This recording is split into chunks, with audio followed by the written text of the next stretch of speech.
Hello दोस्तों, एक बार फिर स्वागत है आपका अपने YouTube channel Avan agro classes पर। 10 किस्मों की जो सीरीज है उसका आज ये दूसरा पार्ट है और बहुत सारे बच्चों का कमेंट्स आ रहा है कि सर एग्रोनॉमी की क्लास का वीडियो डालो। तो एग्रोनॉमी की क्लास का कल एक वीडियो, पहला वीडियो है, काफी अच्छा, इंपॉर्टेंट और याद करने में काफी डिफिकल्ट टॉपिक है जिसको बहुत इजी वे में समझाया गया है। उस क्लास को जरूर देखना, आप उस वीडियो को पूरा देखना, हो सकता है एक वीडियो आपके लिए 5 नंबर लेके आए। चलो अब अपना सेकंड पार्ट के क्वेश्चन की ओर चलते हैं। क्वेश्चन सीरीज का पहला क्वेश्चन है आपके सामने, सर्वाधिक अम्लीय मृदा वाला राज्य है।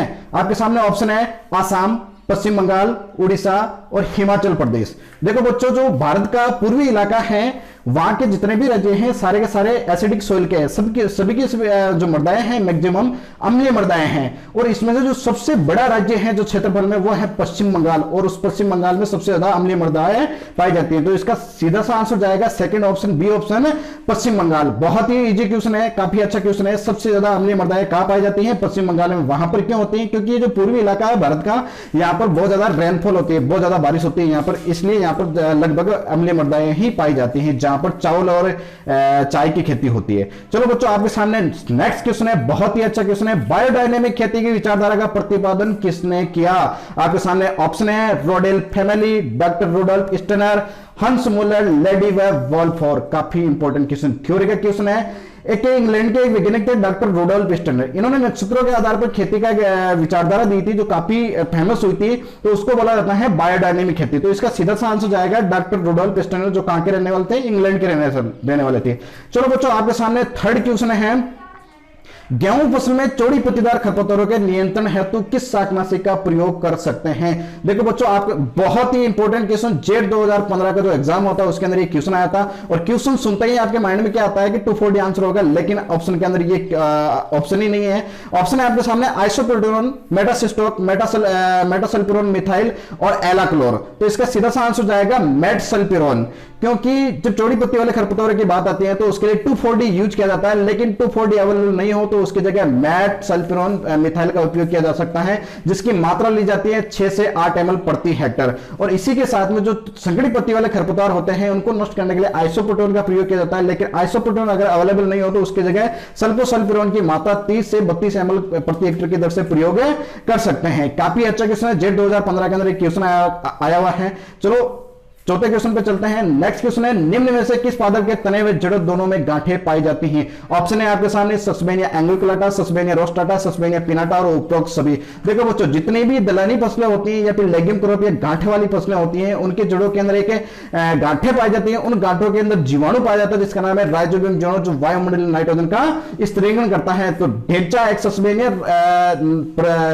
नाम की एक प्रजाति है, ढेंचा, उसकी बहुत सारी प्रजातियां हैं, सस्पेनिया एंग्युकुलाटा, सस्पेनिया रोस्टाटा है, सस्पेनिया पिनाटा है, सस्पेनिया ग्रांडिफ्लोरा है, बहुत सारी ऐसी प्रजातियां हैं जिसमें से एक प्रजाति ऐसी है सस्पेनिया रोस्टाटा, जिसकी जड़ों के अंदर और तनों के अंदर दोनों पर गांठें पाई जाती हैं, दोनों के अंदर राइजोबियम जीवाणु पाया जाता है और दोनों से ही वायुमंडल का नत्र का स्त्रीकरण होता है, इसलिए इस प्रकार के राइजोबियम को कहा जाता है एजो राइजोबियम।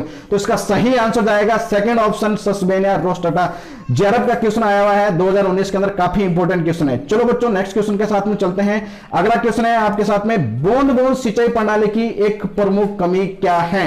यानी कि जो बूंद बूंद सिंचाई प्रणाली होती है उसकी एक प्रमुख कमी क्या है? ऑप्शन है आपके सामने, कीट व्याधि का प्रकोप अधिक होता है, पौधों को पानी कम मिलता है, खरपतवारों की समस्या अधिक होती है, पौधे आसानी से नीचे गिर जाते हैं। 4 ऑप्शन है।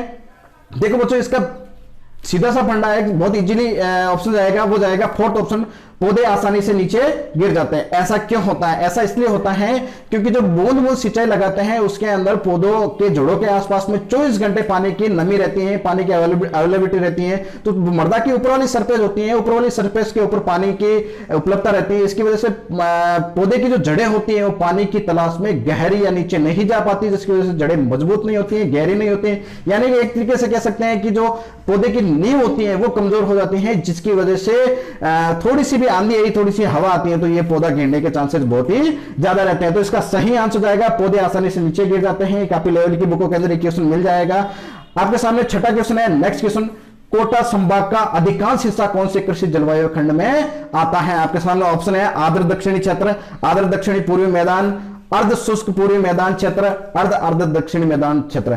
बच्चों ये जेट 2020 के पेपर की दृष्टि से काफी महत्वपूर्ण क्वेश्चन है, क्योंकि इसी प्रकार का जो क्वेश्चन है जब बीकानेर यूनिवर्सिटी ने पेपर करवाया था 2014 के अंदर, उसमें ऐसा कैसा पूछा था कि बीकानेर है जो कौन से जोन के अंदर आता है। इसी प्रकार कृषि विश्वविद्यालय कोटा इस बार पेपर करवा रहा है जेट का, तो उसकी दृष्टि से काफी इंपॉर्टेंट और महत्वपूर्ण क्वेश्चन है ये। तो इसका सीधा सा आंसर जाएगा आर्द्र दक्षिणी पूर्वी मैदान, यानी कि जो पांचवा जोन होता है उसके अंदर कोटा संभाग के जितने भी जिले हैं, कोटा, बारा, बूंदी और झालावाड़ और सवाई माधोपुर का थोड़ा सा पार्ट आता है। और ये क्वेश्चन जेट 2013 के अंदर सेम क्वेश्चन आया हुआ है, वहां पर पूछा गया था कोटा व बूंदी वो कौन से जोन के अंदर आते हैं। तो इसका सही आंसर है बी ऑप्शन, आर्द्र दक्षिणी पूर्वी मैदान।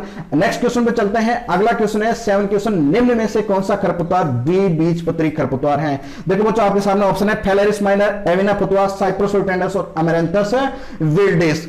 द्विबीजपत्री और एक बीजपत्री क्या होते हैं? ऐसे पादप जिनके बीज को बीच में से काटने पर दो समान भागों में बढ़ जाए, उनका बीज जैसे दाल की तरह बन जाए, तो वो होते हैं द्विबीजपत्री पादप, ठीक है। और जिनका एक समान भागों में बीच में से काटने में समान भागों में बीज नहीं कटता है, तो वो होता है एक बीजपत्री पादप। और खरपतवारों की बात करें तो खरपतवारों के लिए मैं बता देता हूं आपको ट्रिक। जो संकरी पत्ती वाले खरपतवार होते हैं, लंबी लंबी पत्तियां होती हैं, बिल्कुल संकरी पत्तियां होती हैं, और घास कुल के जितने भी पादप हैं सारे के सारे खरपतवार एक बीजपत्री होंगे। इनके अलावा जो चौड़ी पत्ती वाले खरपतवार होते हैं वो सारे के सारे द्विबीजपत्री पादप होंगे, खरपतवार होंगे। आप इसको इस क्वेश्चन को इस दृष्टि से देखो कि एक बीजपत्री चौड़ी पत्ती वाले खरपतवार और संकरी पत्ती वाले खरपतवार, तो आपको अपना आप ही इसका आंसर पता चल जाएगा। पहला ऑप्शन है फेलेरिस माइनर, कभी नहीं हो सकता क्योंकि ये गेहूं की जैसी पत्तियां होती है जो संकरी होती है, चौड़ी नहीं होती है। दूसरा एविना फुतवा जई की जैसी, यानी कि गेहूं के बराबर जैसी होती है, पत्तियां लंबी होती है लेकिन संकरी होती है, चौड़ी नहीं होती। साइप्रस ओल्टेंडस मोथा, आपने देखा होगा मोती की पत्तियां होती हैं, वो ट्रायंगुलर शेप में सीधी सीधी होती है, संकरी होती है, तो ये आंसर कभी नहीं हो सकता। फोर्थ ऑप्शन डी अमेरंथस विल्डेस, जिसको जंगली चौलाई भी कहते हैं, ये आंसर इसका सही आंसर है क्योंकि इसकी पत्तियां चौड़ी होती है। अगर इसके बीच को दो बीच में से काटा जाए तो दो समान भागों में बढ़ जाता है, इसलिए इसका सही आंसर जाएगा अमेरंथस विल्डेस। चलो बच्चों अगला क्वेश्चन है आपके सामने। हरित पट्टी आंदोलन स्थापित किया गया, यानी कि हरित पट्टी आंदोलन है वो किसके द्वारा चलाया गया था? केन्या, अफ्रीका का एक देश है केन्या, उस केन्या की एक बंगारी मथाई नाम की एक लेडी थी जिसने एक एनजीओ बनाया था, और इस एनजीओ के थ्रू बहुत सारे लोगों को प्रेरित किया गया था पर्यावरण को बचाने के लिए, धरती को हरा भरा करने के लिए बहुत सारे पेड़ पौधे लगाए थे इन्होंने, इसलिए ये एक आंदोलन का रूप ले लिया था। इसका जो क्रांति थी उसने एक आंदोलन का रूप ले लिया था और उसका नाम दे दिया गया था हरित पट्टी आंदोलन। कहां हुआ था? ये केन्या के अंदर हुआ था। इसका जो संचालक थे जिन्होंने एक ये चलाया था वो थी एक लेडी, केन्या की लेडी थी जिसका नाम था वंगारी मथाई, और इसी के तहत सन 2004 के अंदर इस वंगारी मथाई को विश्व नोबेल पुरस्कार से नवाजा गया था, और अफ्रीकन देशों की पहली महिला थी जिसे नोबेल पुरस्कार से नवाजा गया था। ये जेट 2017 के बायोलॉजी के पेपर में क्वेश्चन आया गया है। इसी के साथ में अगले ऑप्शन है अमृता देवी। अमृता देवी अपने जोधपुर के खेजड़ी गांव में है, एक वहां की रहने वाली थी। पुरानी बात है, वो आई थिंक 1763 के आसपास की कंफर्म नहीं है, लेकिन अमृता देवी ने एक आंदोलन चलाया था, वृक्ष बचाओ आंदोलन, जो अमृता देवी के द्वारा चलाया गया था। अगला आपके सामने एक सुंदरलाल बहुगुणा है जो अपने इंडिया के हैं, उत्तराखंड के रहने वाले हैं। इन्होंने एक आंदोलन चलाया था उत्तराखंड के अंदर, चिपको आंदोलन। जब वो वन को काटे जा रहे थे तो वनों को बचाने के लिए इन्होंने एक आंदोलन चलाया था जिसका नाम था चिपको आंदोलन। वो थे सुंदरलाल बहुगुणा। इसका भी क्वेश्चन पूछा जाता है हर जगह। नेक्स्ट क्वेश्चन है आपके सामने 9वां क्वेश्चन। अर्धसाली गन्ने की फसल अवधि कितनी होती है? अर्धसाली गन्ना, देखो बच्चों आपके सामने ऑप्शन है 18 माह, 24 माह, 12 माह और 6 माह। ठीक है, देखो गन्ने की बुआई के आधार पर इसको 4 भागों में बांटा गया है, अर्धसाली, ऑटम, एकसाली और वसंत गन्ना।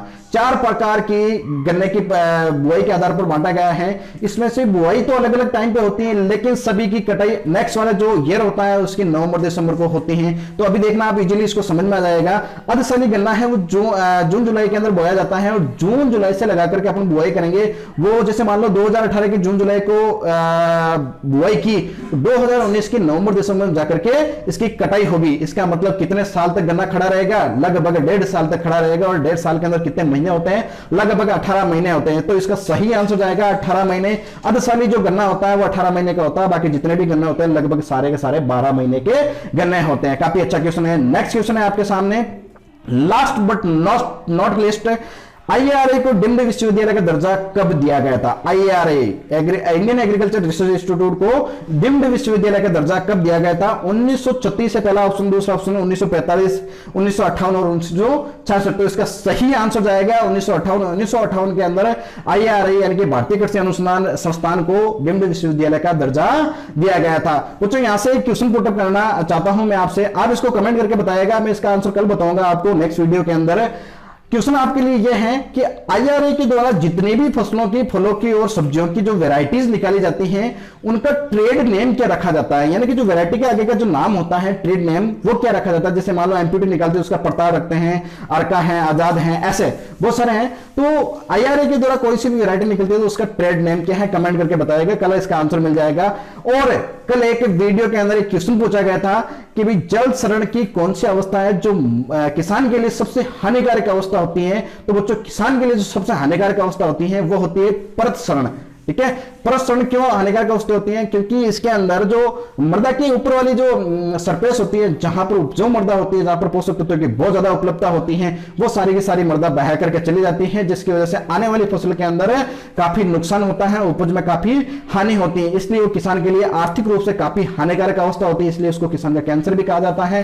और ऐसा देखा जाए तो जल शरण में सबसे ज्यादा मृदा की दृष्टि से जो हानि पहुंचाने वाली अवस्था होती है वो होती है अवनालिका शरण। गले योजन कहते हैं, जिसमें बड़े बड़े खड्डे बन जाते हैं जो जुताई करने पर भी नहीं मिटते हैं, वो मृदा की दृष्टि से काफी हानिकारक अवस्था है।